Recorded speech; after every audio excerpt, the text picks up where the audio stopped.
Hi friends, let us see more about the derivative instruments. Okay, here in this session we will discuss about the forward contract, future contract, swap contract, option contract and credit derivatives. Okay, so let's first go to the forward contract. Okay, in forward contract, two parties, the buyer and seller are involved. Okay, one parties agrees to buy a certain asset at a future date, um, at a certain price, and the seller at the same times agrees to sell the same asset at a agreed upon price. Okay, and both the parties come together to transact to hedge some financial risk, or the under the speculation of the or to take the advantage of price increase. Okay, so both the parties can be benefited. Okay, so here the party who agrees to buy the underlying asset is called the long.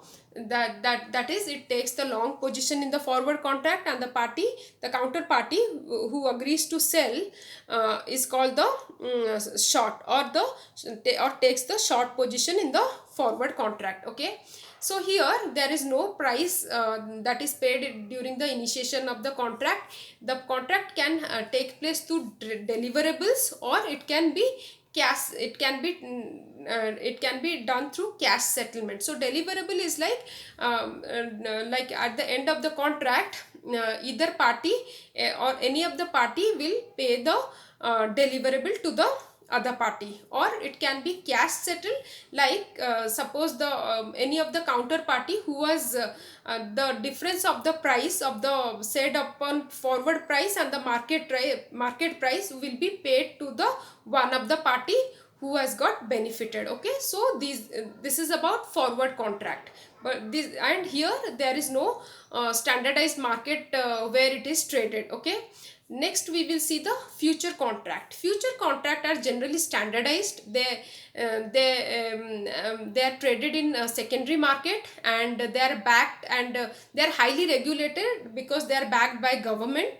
And then they are very standardized, and also every day on a daily basis the cash is netted off at the end of each day. Okay, here also the contract, either it is deliverable, contract is settled through deliverables or by cash settlement. Okay, so that is about for future contract.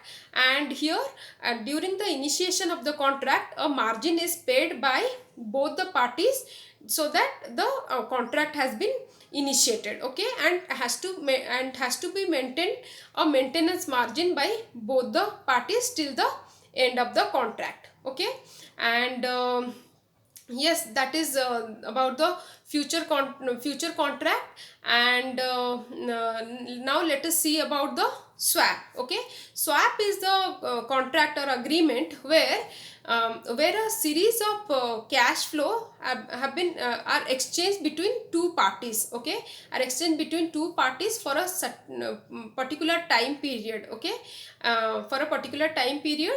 And here what happens, let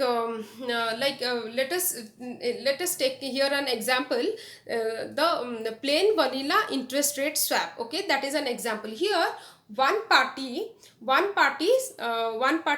is pays the fix pays a fixed rate of interest to other counterparty. Okay, for a notional principal amount in return for a floating rate interest. Okay, so that is the example of a swap contract. Okay, now let us see the option. Okay, option is a contract that gives a buyer the right and the seller the obligation to sell a underlying asset. Okay, so here once the if the buyer exercises that option of buying that product, then the seller has the obligation to sell the underlying asset. Okay, so here there are two options, call option and put option. Call option gives the buyer the right to buy the underlying asset, and put option gives the seller the right to sell the underlying asset. Okay, and at the exercise price, which is the selling price, exercise price or the strike price,